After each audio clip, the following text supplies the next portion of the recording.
Hello, everyone. This is Jeffrey Kerr. On March 13th and 14th, the North Carolina Symphony will be presenting Hollywood Hits.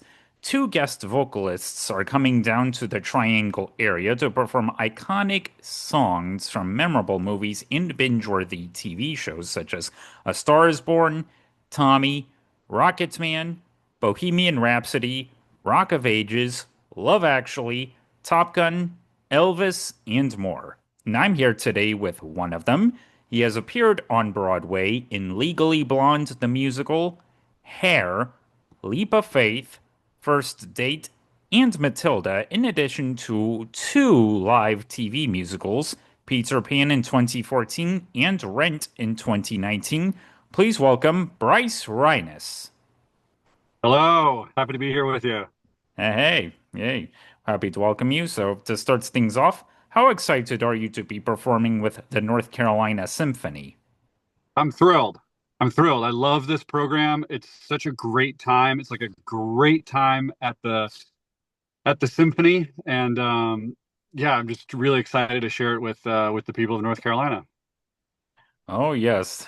And what songs can audiences expect to hear from you? Well, the songs that you listed, songs from hit songs from the movies from like this decade, previous decade, decade before that. Um, we kind of run the gamut. The premise of the show is Hollywood hits, but it's also sometimes known as Hollywood rocks, and that most of the songs have a kind of a rock and roll bent to them. So it's just such a thrill for audiences to experience like Danger Zone from Top Gun with a full, 60, 70 piece orchestra. It's just a thrilling sound. Oh, hey, through the decades, that should hopefully leave something for everyone of pretty much every generation out there. Yeah. Yeah, we've also got one of the songs that I hopefully I'm not giving away too much of a surprise, but we start the second act with um, Sweet Caroline by Neil Diamond. So it's an opportunity to go to the symphony, but then also to sing along with the symphony as well. Sweet Caroline has not only become embedded in, well, I mean, it has slightly become embedded in popular culture through it being covered on Glee to appearing in the Neil Diamond musical Beautiful Noise to even being covered in the most recently released film Song Sung Blue. Yeah. And what's funny is what got it into the program in the first place was that it was featured in, I think, the pilot episode of The Big Bang Theory. That song is everywhere.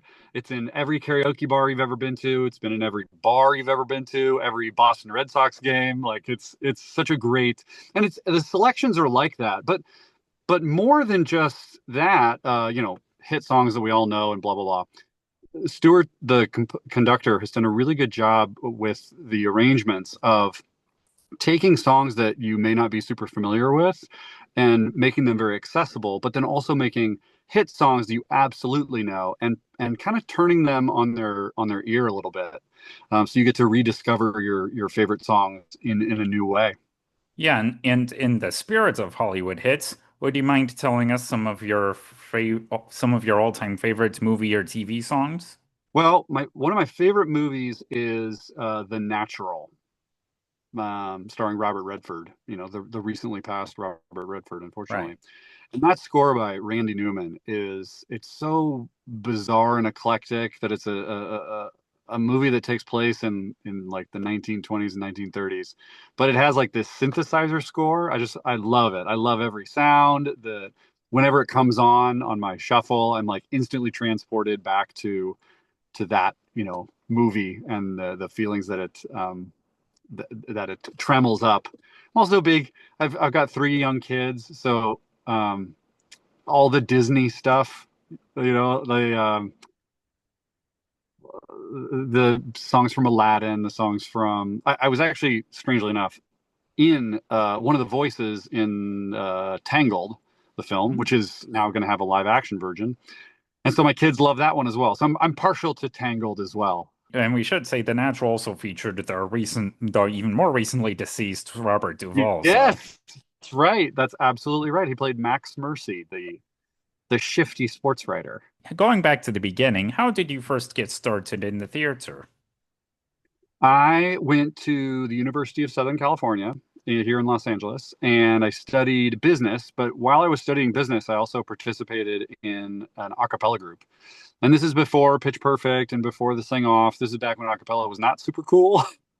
And that led its way to a professional group after I graduated college that was with Disney at Disney's California Adventure.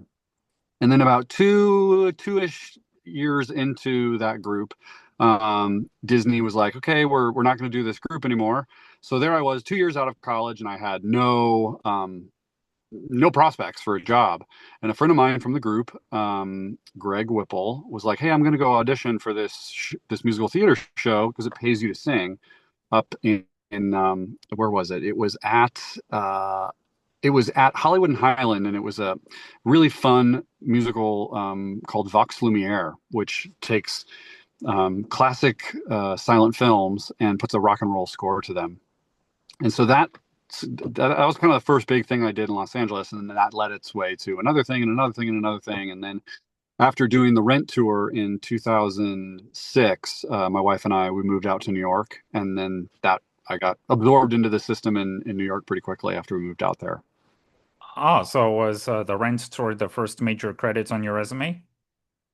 Um, yeah, the first like big national exposure. I had done some smaller shows in Los Angeles that were, got me notoriety, but pretty locally. I did a production of Floyd Collins with the West Coast Ensemble, and that got me an nomination for an Ovation Award, which is kind of the LA Theater Award equivalent of the Tonys.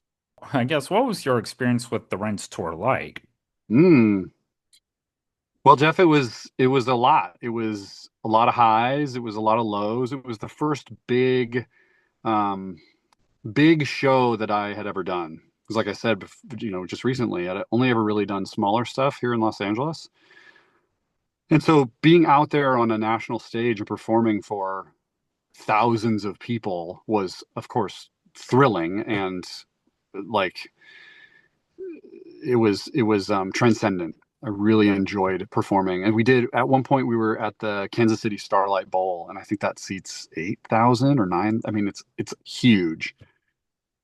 And but on the flip side, that show, a lot of people really like it, and a lot of people have very strong opinions about it. And I was so new in my career, and I hadn't really trained as an actor per se. I'd had classes here and there.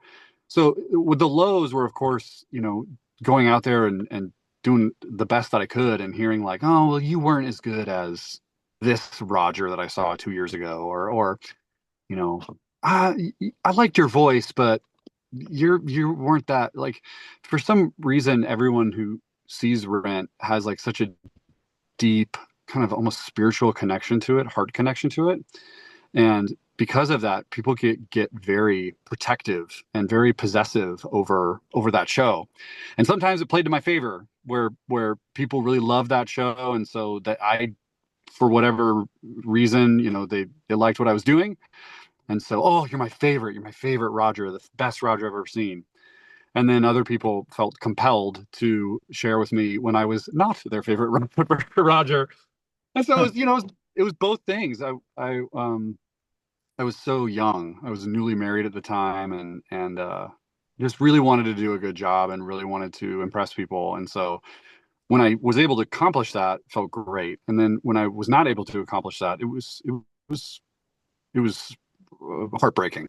Well, everyone appears to have their own, production of Rent imagined in their heads, but, and which, it can be hard to live up to. But as the great Stephen Sondheim once said, what keeps theater alive is reinterpretation.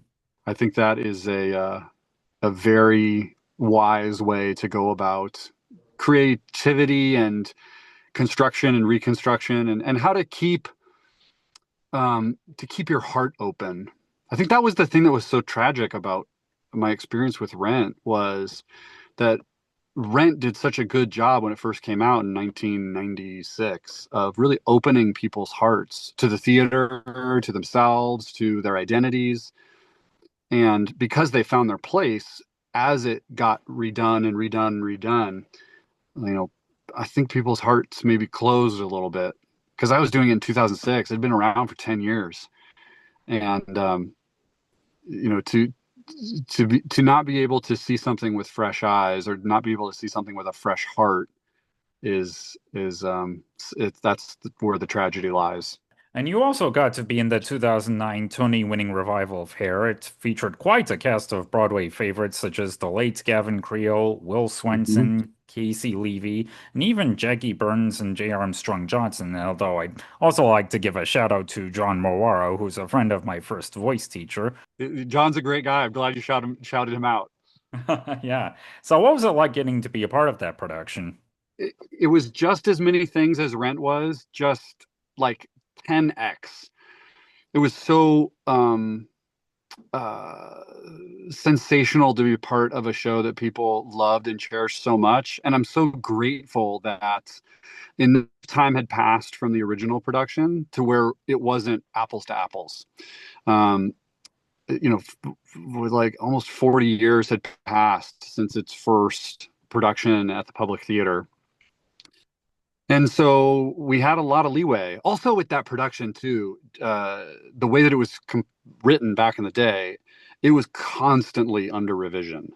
Constant. The show was never frozen. That's, parlance for the way that most Broadway musical theater goes these days. Uh, Is you do the show, it's in previews, it gets changed, it gets amended, it gets transmorgified, and then it opens, and then ideally the show freezes. So if you go see Wicked today, it's pretty much exactly the same show that it was when it first came out all those years ago.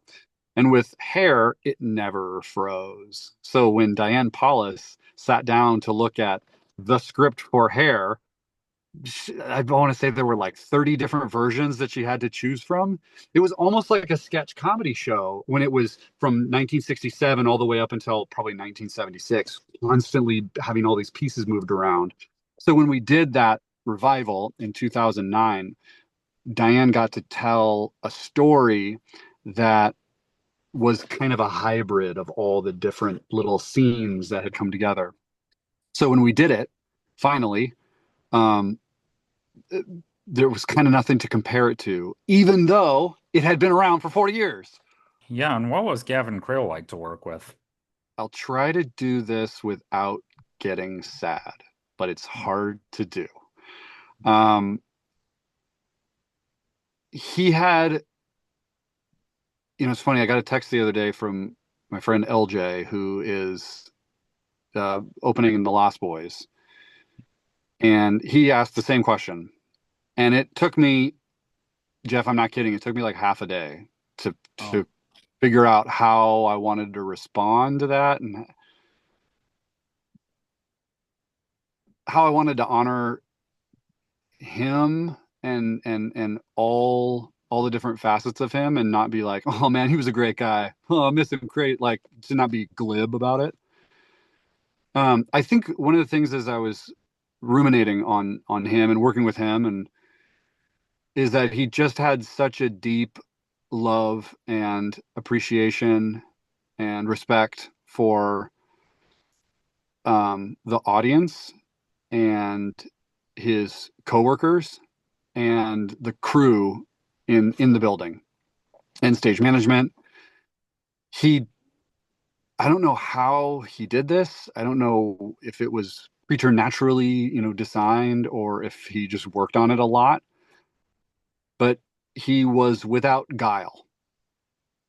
And that's what I took away from working with him is for better or for worse, he didn't have like that kind of mysterious Machiavellian like, is this guy really nice to me right now? Because he's seeming like he's nice to me right now, but maybe he's going to talk about me behind my back.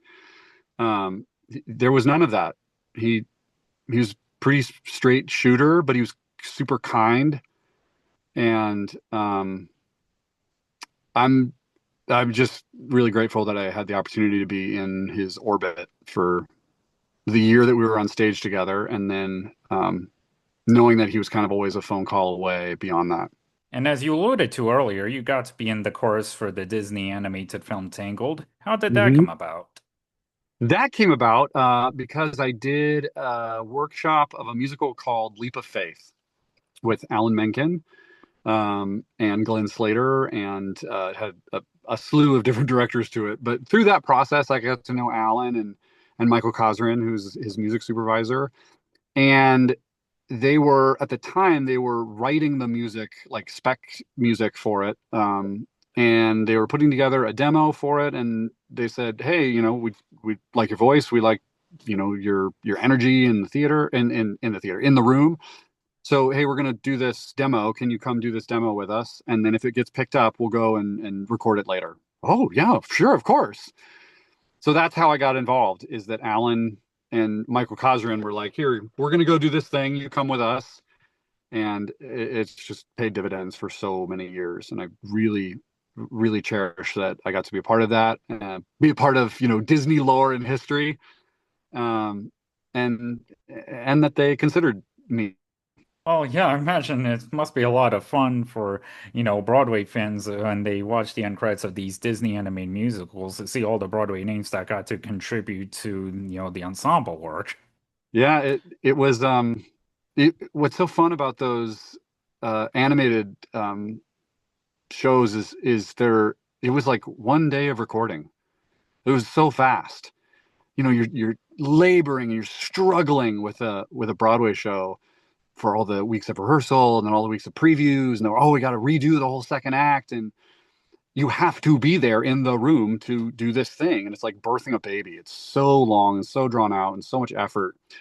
And then there are these glorious jobs that come around that um, one day on the Eastwood scoring stage on the Warner Brothers lot.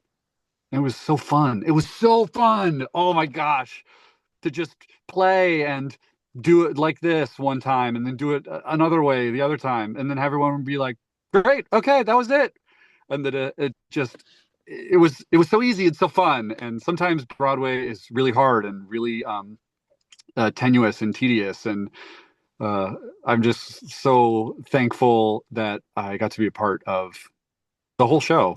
And as I mentioned earlier, you got to be in two of the live TV musicals from the 2010s, such as Peter Pan and Rapunzel. The latter appeared to have been a full circle moment for you. So, what was it like getting to put those together?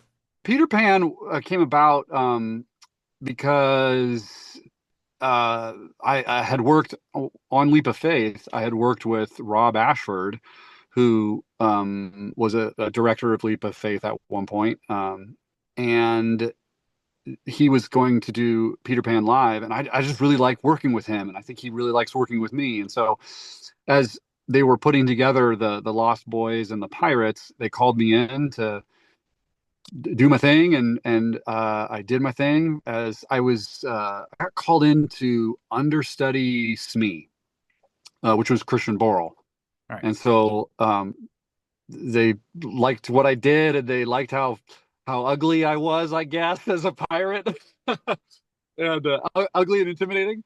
And so it was 6 weeks of being treated so well, putting together a stage musical that we were only really going to do one time, and it was going to be filmed. There wasn't an audience, which was a little bizarre, to really be selling out for a big Broadway show-stopping number and have it go ba ba da ba and silence, and the camera's all in. They're filming you, and you go da da da da and off, and then they all go running away to the next scene. That was the cameras, scampering off to the next setup on the commercial break. It was bizarre to do. It wasn't the first television thing that I'd been a part of before, but it was still bizarre. So we'd congratulate each other and hey, good job, and you know, it was another kind of special moment in my life to finish the big number and then turn to Christopher Walken and go, hey, good job, Chris, and him to go, hey, great. I have a terrible Christopher Walken impersonation, so I'm not going to do it. But yeah, it was just fun to be in the room, and it's all Jeff. It's all just silly fun make believe, like doing a community theater production. There's just so much money and costuming and lights and technical aspects of it, but it's all just having fun playing make believe with your friends and trying to tell the most compelling story that you can and trying to um, nail the choreography and sing the notes and stuff like that. But it's the greats that I've been a part of, and Gavin was part of this, and Christian Borle's absolutely a part of this. Guys who have never lost that childlike mystery and wonder of just having fun playing make believe with your friends and being inclusive and accepting of everyone's different energy and telling the best story that they can. And yeah, that's what those are about, because there's no audience, there's no one to like play to, so it's just about having fun doing this group project together, and the group project just happens to be Peter Pan Live on NBC. Although when you did eventually did Rents live, well, you actually did get to perform it for a live audience, even though, well, the final broadcast ended up being partially live. But still, what was it Yeah. like getting to be a part of that? Oh, it was like a rock concert. It was unbelievable, the amount of energy and um just the vibes. Like the vibes were um the feeling in the room was electric. It was like, pop rocks in your mouth when you put, Coke in there as well. It was incendiary. And there's that joke in, or not joke, but there's that lyric. I think that Mark does sing like incendiary at some point. And I remember hearing them sing that number and being like, oh yeah, the vibes in here on this soundstage on the Sony lot are like something's happening here. And throughout your career, what are some of your favorite roles you've gotten to play? Well, top of the list was one of the first things I did in Los Angeles, which was Floyd Collins in the musical Floyd Collins. That has stayed with me for all these years after doing it. That was what, 2005 is when I did that, and it just stayed with me. There was something about that character that, I don't know, touched something really deep and spiritual within me, a yearning, a quest that I've never been able to shake, that longing that character has. I loved playing Wolf in Hair. That same thing, just searching. That character was just searching for a place and an identity and a hope beyond hope. In the midst of the Vietnam War and all this kind of crazy death and destruction and exclusion that's happening around him. I loved playing Trunchbull in Matilda. It was so fun. It was so fun. Oh, to just go out there and be the disruptor, to be the one who's trying to thwart, all the kids and Miss Honey. It was just fun. It was fun to play that character and to, allow myself, because I guess I can be kind of intimidating from time to time. Um, Maybe it's the angularity of my face or the size of my nose or whatever. Um, but to be able to have fun and bring that, my kind of natural intensity to a role that also had a comedic element to it, and that the more intense I got, the better the laugh was, the more, you know, calculated I was, the more satisfying it was for the audience. That role, oh man, I've certainly in my time done roles where, like, all right, I did that for 6 weeks and I'm all set. Like I don't need to play that character anymore. But I feel like with Trunchbull, I could play that for another 6 years and not run out of how fun it was. And looking ahead into the future, what are some dream roles you'd love to pursue? I'm in my mid 40s now, so I hope at some point, I don't know that I need to do it like 8 shows a week for a year, but I would love to explore either Valjean or Javert from Les Mis. I just think that those two characters are exploring fundamental themes that now that I'm of the age that I am, they just have so much more meaning of like, I have 3 kids, so bring him home is going to mean something different as Valjean sings to this wounded and um, this character who means so much to his daughter. That um, it's gonna resonate differently now that I'm older. I uh, Contemporaries of mine are starting to fold into the Phantom track, Phantom of the Opera. I'd be interested. I'd be interested in taking that on. I think that would be fun. Yeah. I'm not a standard leading man type guy, so I'm interesting. I'm interesting looking, and uh, but there's again that I'm intense and kind of scary. So sign me up. I'd love to. Well, casting directors, if you're listening.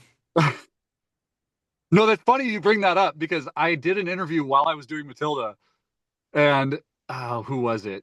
It was I can't remember who the interviewer was, but she asked me like, "So what dream roles are you interested in?" And I said, "Oh, I'm interested in approaching Jesus and Jesus Christ Superstar."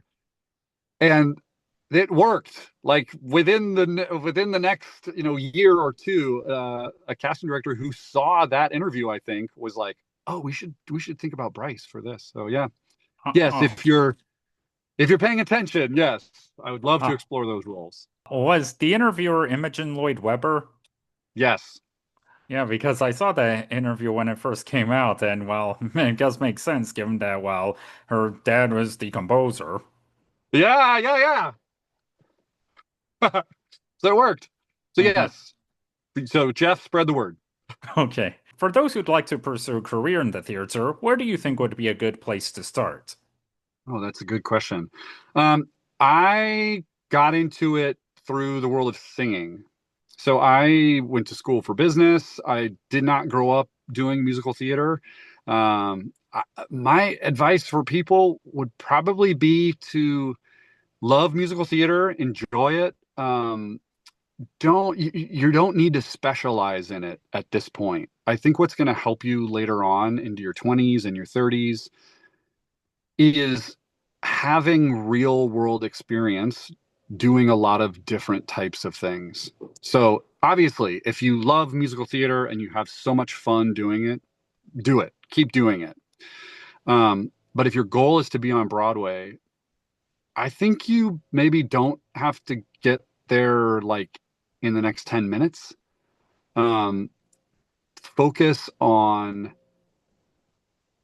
cultivating within yourself a good self-knowledge, like know what you're good at, know what you're not as good at, and then just live life,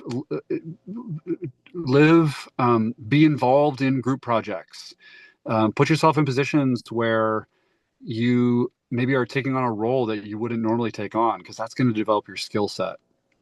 So that's my advice to people who want to pursue theater because that was my experience, and I can only speak from my experience. And I found in my time on Broadway that the most interesting actors, the most interesting people were people who didn't just weren't just like the star of the show at every single age, like star in elementary school and star in junior high and star in high school and star in college and star. It was people who lived a life and came to because they come to the theater with um, a, a veritas, a reality, an honesty that is just interesting. It's just so much more interesting than a paint by numbers actor who just all they really know is how to be a star, um, be a mother, be a father, be a brother, be a sister, be all those things first, and then you can take those into the theater and into your auditions, and it's just gonna something about it to us as an audience. Something about it is gonna pop as real, and you can't be real and be honest as like, say you're working, I don't know, J. Pierpont Finch. If you don't really know how to do math or understand the ins and outs of like what business is, then when you sing those lyrics, it's not going to mean anything. We're going to know that it doesn't mean anything to you. But if you know what corporate America kind of how it runs and how it works and how what these words mean, then you're going to get the comedy of what the composer has written and inform it with meaning. Before we go, do you have any other upcoming projects that you'd like to share with us? Well, we do have another Hollywood Rocks show that is going to be in Edmonton, Canada, which, if there's any Edmonton yes out there, yeah, look us up. No, I'm really looking forward to this engagement with the North Carolina Symphony. I think it's going to be so much fun. We've done this a few times now. My encouragement is go. Like, you have to be in. The beauty of orchestra performances, the beauty of these things is that you physically feel, it's like going to a Broadway show. You physically feel the band. You feel the double bass. And in as much as it's nice to watch things on TV, it's just different when you're in the room. You know, to quote my friend Leslie Odom Jr., who was in Hamilton, like, you got to be in the room where it happens. Exactly what I was thinking. Yeah. Yeah, so Bryce, I thank you very much for devoting your time to this conversation. It was great getting to talk to you. Thanks, Jeff. And for those who'd like to keep up with your career, where can people find you on the internet? Ah, uh, so I'll post every once in a while. I'm pretty busy with a wife and 3 kids, but I'll post on my Instagram handle, which is Bryce Ryness at Bryce Ryness, and then my side project is that I do custom woodworking. So you can also find me at Ryness Woodworking, and those are both on Instagram. Um, and then just look for me in the stars. So thanks again for joining me today, Bryce. This was great. You're welcome. Thanks for having me, Jeff. I appreciate it.